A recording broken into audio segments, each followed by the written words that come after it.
Mesdames et messieurs, bonjour et bienvenue à cette grande édition de la télévision rwandaise.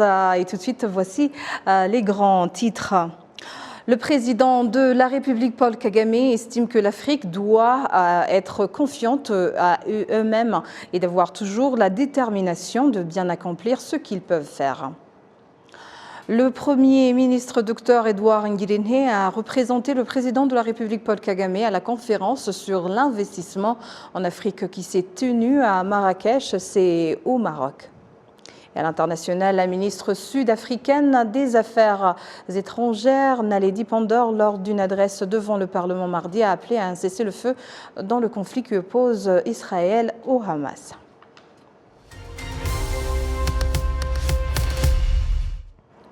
Bienvenue encore une fois à ce journal.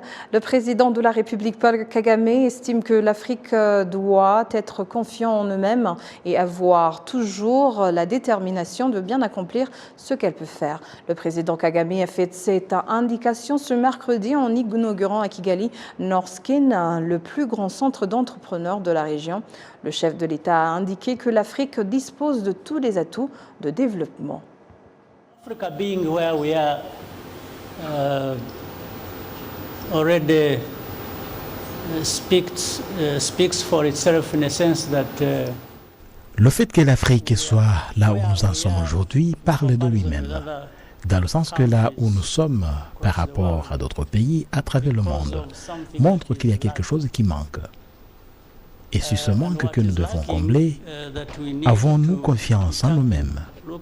Nous, Africains, croyons-nous en nous-mêmes? Est-ce que nous sommes capables de faire pour ainsi continuer et faire ce qui doit être fait et nous hisser ainsi au niveau des autres?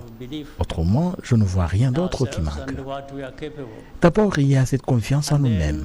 Et ensuite, faire ce que nous devons faire en tenant en considération l'environnement et le monde, ce qui devrait être fait. Et dans ce processus, tu te mets dans une position de retrouver la dignité et que nous devrions avoir eu auparavant, mais et qui manque surtout quand nous nous comparons à ce que nous voyons ailleurs. Et parfois, nous ne pensons pas à nous élever nous-mêmes, plutôt nous sautons aux autres pour leur demander de nous soulever. Ce processus de recouvrer la dignité ne devrait pas être une chose que nous demandons aux autres de faire pour nous. Personne ne vous doit quoi que ce soit. Tu le dois à toi-même. Comme Africains, nous nous devons de nous relever et de travailler avec les autres en tant que partenaires égaux. Africans, we owe it to ourselves to lift ourselves up and work with others as equal partners.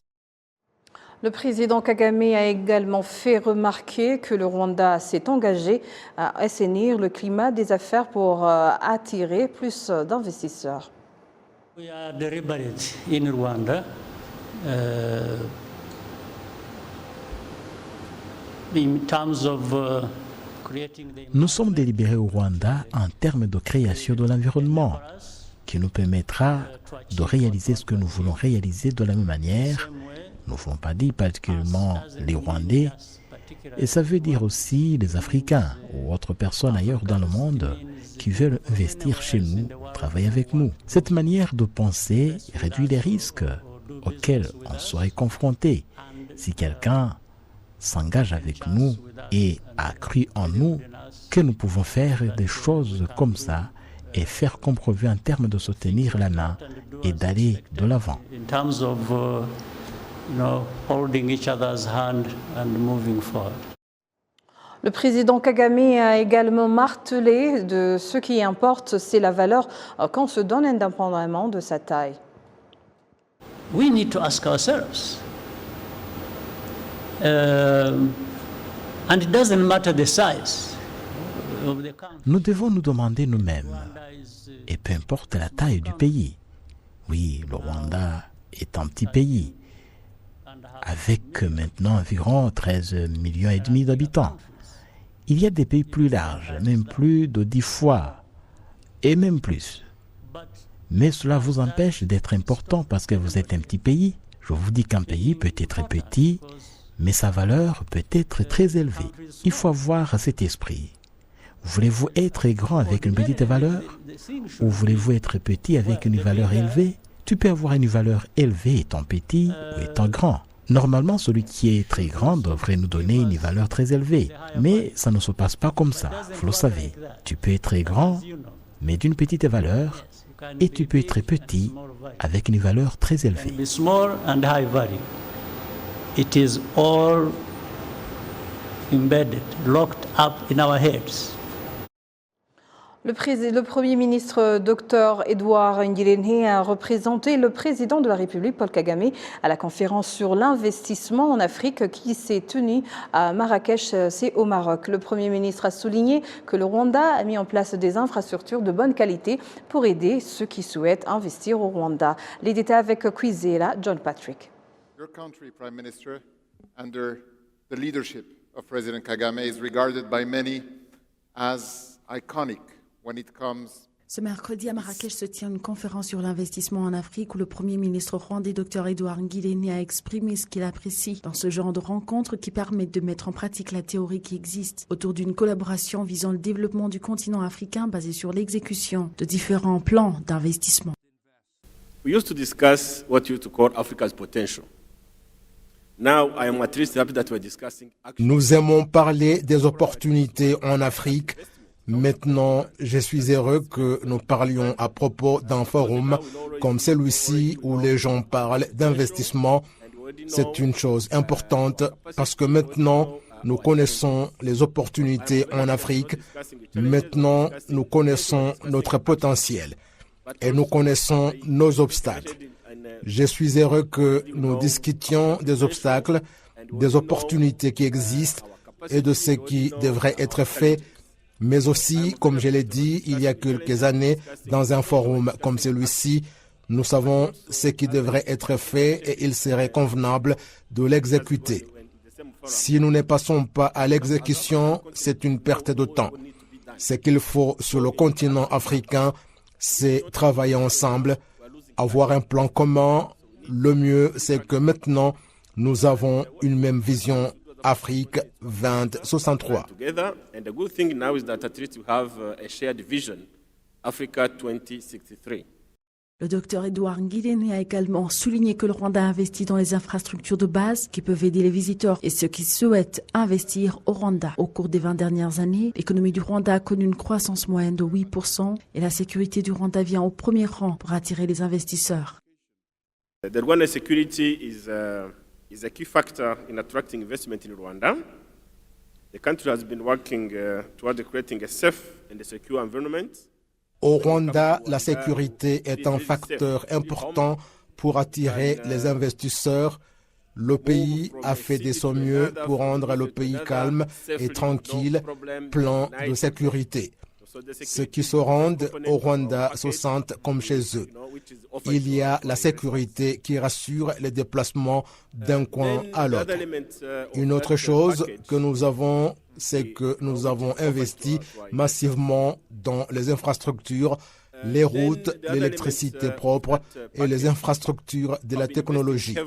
Nous parlons d'investir en Afrique, mais il ne faut pas investir dans des endroits sans électricité. Notre objectif au Rwanda est que chaque citoyen rwandais ait accès à l'électricité en 2024. Nous avons désormais atteint une couverture de 74% des foyers ayant l'électricité, pas seulement dans les villes, mais aussi en milieu rural. We have reached at least 74% of our households are connected to electricity. They have a connection. La présidente de la Tanzanie, son Excellence Samia Suluhu Hassan, a rappelé aux participants de la conférence que la coopération entre les pays africains est importante. Connectivity is the major issue in Africa, and that's a gap we are having. Africa has to invest a lot in connectivity. connectivité est un facteur important en Afrique et parfois c'est un grand défi que nous avons. L'Afrique doit fournir des efforts. Je parle de cela car une fois j'ai assisté à une conférence au Sénégal et pour m'y rendre on m'a demandé d'aller d'abord à Paris en Europe. Vous comprenez, aller en Europe et revenir en Afrique, c'est un problème basé sur les relations sur le continent. Mais en Tanzanie, la façon dont nous traitons ce problème réside dans la façon dont nous travaillons avec les 8 pays autour de nous qui utilisent les routes. Nous avons beaucoup investi dans la construction des routes qui nous relient à ces autres pays. We are using roads. We have invested a lot in connecting Tanzania with our 8 road accessible countries. Les participants à la conférence connue comme Africa Investment Forum, édition 2023, ont également souligné que les pays devraient initier la coopération, facilitant la circulation des personnes dans les pays africains. Actuellement, le Rwanda a supprimé les visas pour les Africains qui souhaitent visiter ou investir au Rwanda.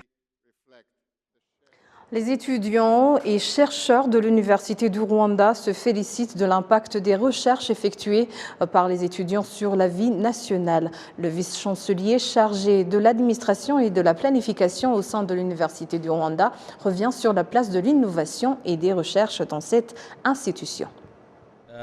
L'essentiel de cette semaine, c'est présenter nos recherches et aussi les produits qu'on a développés avec les étudiants comme solution aux problèmes de la communauté, que ce soit dans les sciences et technologies, ou la médecine ou même l'éducation aussi.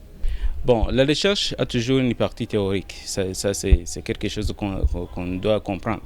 Mais ce n'est pas seulement la théorie, ce n'est pas seulement les publications les journaux scientifiques, mais aussi c'est la translation de ces recherches pour les solutions à la communauté, et c'est ce qu'on fait. Translation, donc on doit faire la recherche, comprendre les biens et les problèmes et chercher une solution, mais cette solution doit aussi transmise à la population.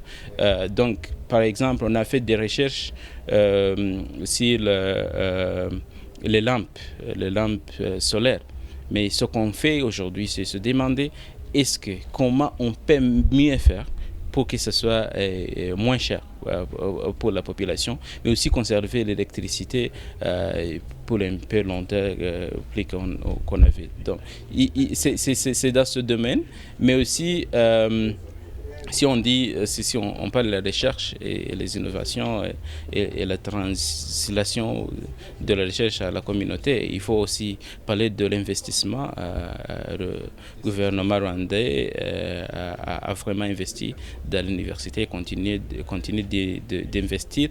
C'est pourquoi ce vendredi, on va inaugurer ce qu'on appelle Makerspace. On a travaillé sur cet espace avec les UNDP et les autres partenaires comme le ministère de l'innovation et ICT et aussi concernant les Makerspace. Mais aussi il y a 15 projets prometteurs qui peuvent devenir des startups ou des nouvelles petites entreprises. Ça, on a investi aussi une affaire de 2 milliards de francs rwandais. Donc, ça veut dire par rapport par avant, on investit seulement 700 millions dans ces projets, que ce soit la recherche ou l'innovation. Ça donne de l'espoir? Oui, ça donne l'espoir parce que au fil du temps, donc, on a bien commencé, mais comme vous l'avez vu, ça c'est très prometteur. Vous avez vu comment les jeunes veulent participer. Le problème qu'on avait, c'est que on pensait que l'innovation et la recherche, c'est les docteurs, les personnes qui ont fait beaucoup d'études, mais on vit avec ça. Tous, on peut innover, on peut vraiment faire beaucoup de choses. Donc, ce qui est important, c'est créer ces plateformes pour qu'on peut converser, on peut amener ces questions, faire de la recherche sur ces questions et trouver une solution. Les réfugiés congolais installés au camp des réfugiés de Kiziba, c'est en district de Kalonji, réitèrent la demande qu'ils ont déjà faite au gouvernement de la République démocratique du Congo d'attendre leur voix pour qu'ils puissent se libérer du statut de réfugiés qu'ils portent depuis environ 28 années et qu'ils rentrent au bercail. Indication faite ce mardi lorsque le ministre en charge de la gestion des situations d'urgence, Albert Molassila, a visité le camp de Luziba en district de Kalonji. Les détails avec Kassim Youssouf. Ils sont plus de 15 200 réfugiés congolais installés au camp de Kiziba depuis 1996 lorsqu'ils se sont réfugiés au Rwanda. Les statistiques de la direction de ce camp révèlent que 48% de sa population ont moins de 18 ans. En tant que jeunes ayant des bonnes aptitudes dans l'utilisation de la technologie, ils ont notamment dans ce camp un studio où ils éditent des vidéos et des photos et où les services du site Irembo sont octroyés non seulement aux réfugiés mais également à d'autres citoyens vivant à proximité du camp. On y trouve également différents objets d'art et tout cela leur procure de l'argent pour subvenir à leurs besoins du quotidien, surtout que des organisations en charge des réfugiés ont supprimé certaines aides dont ils étaient bénéficiaires. Graphic design, nous octroyons les services du site Irembo, nous réalisons la capture des vidéos et pratiquons la photographie. Les réfugiés ont besoin de différents services, notamment des documents tels que l'attestation de naissance, l'attestation de mariage et d'autres habitants vivant à proximité du camp viennent ici et nous les aidons notamment en ce qui concerne le versement de l'impôt foncier. Il arrive que nous gagnons assez d'argent dans notre travail et nous pouvons ainsi nous acheter de souliers et subvenir aux besoins de nos familles.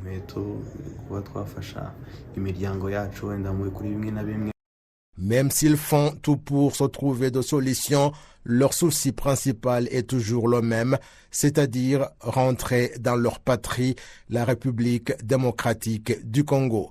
Les jeunes, les adultes, les personnes âgées et tous les autres clament haut et fort pour demander aux dirigeants de leur pays de prêter une oreille attentive à leurs supplications pour qu'ils rentrent chez eux.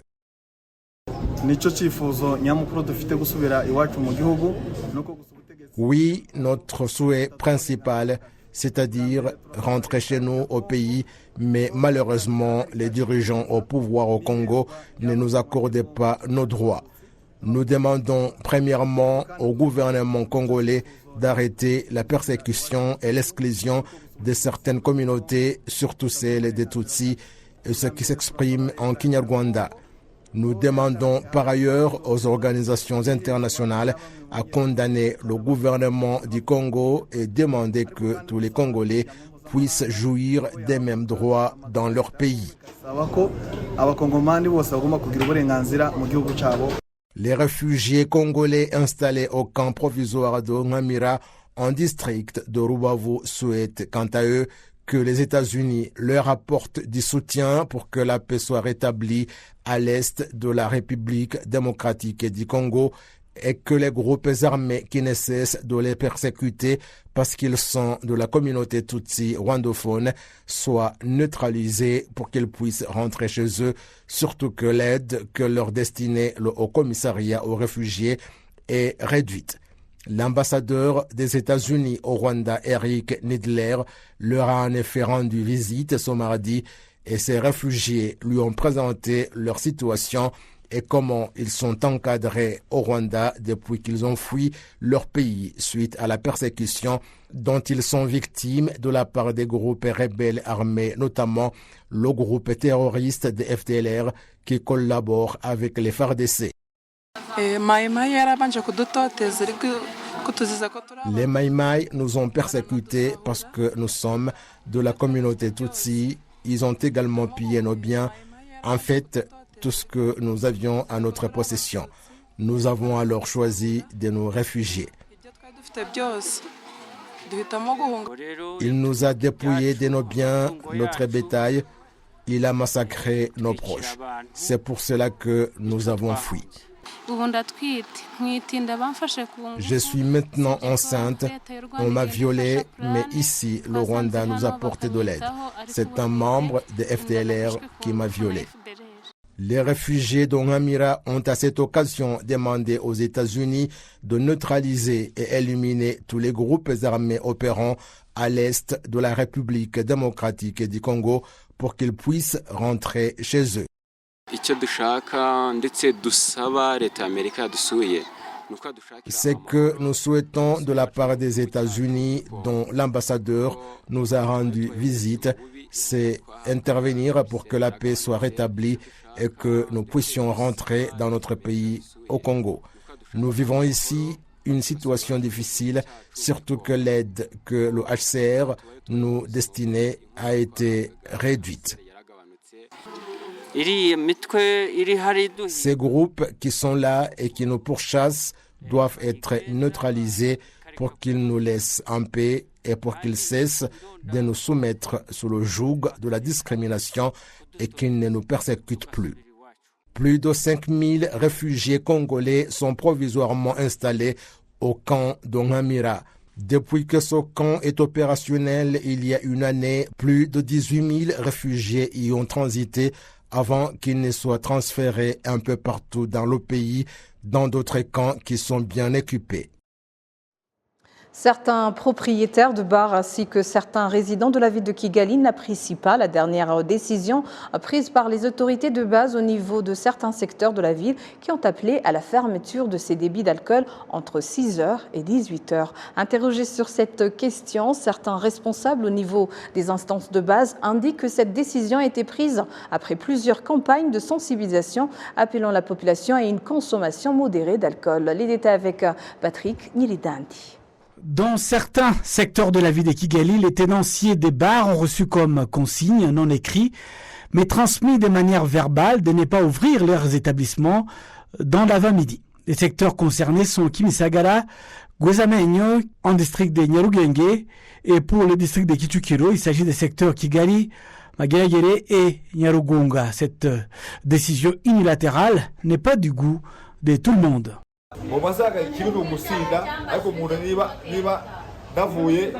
Le problème, c'est de s'enivrer. Car moi, par exemple, j'ai quitté le district de Rouillé à 5h du matin. Et je suis venu faire des affaires à Kimisagara. Après avoir mangé un repas à 1000 francs, j'ai eu une petite soif et je me suis acheté une bière.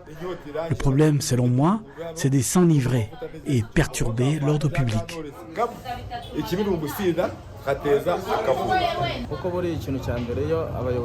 Vous savez, lorsque les autorités prennent le temps de s'asseoir et de réfléchir sur un sujet, c'est que ce sujet mérite une attention particulière. Je soutiens donc, par conséquent, cette décision à 100%. Les propriétaires des bars affirment qu'il existe même des sanctions pour ceux qui enfreignent ces réglementations, même s'il y a certains qui disent n'avoir jamais été informés sur ce sujet. C'est simple de refuser de donner à boire à un client, car la sanction ou l'amende est plus salée que le prix de cette bière. Parce que je n'ai reçu aucune instruction à la matière, car je suis venu ici faire le ménage, et quand on me demande à boire, je donne, et le client s'en va. Certains secrétaires exécutifs des secteurs affirment qu'un groupe a été créé pour vérifier le respect de ces réglementations et que cela a commencé à donner des fruits.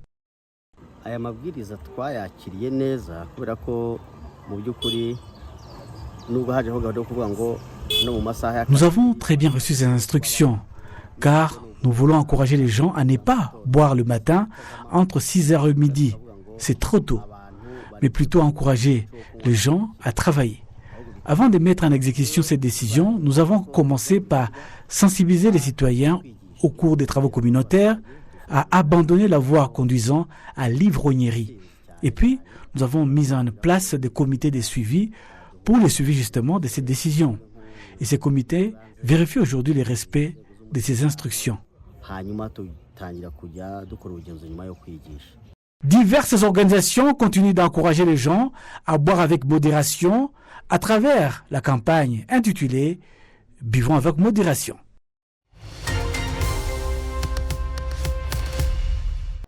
Et voilà, nous arrivons à la fin de cette grande édition. Merci de l'avoir suivi. Au nom de toute l'équipe qui a contribué à sa réalisation, je vous remercie. Bonne poursuite des programmes. Et d'ici là, portez-vous bien.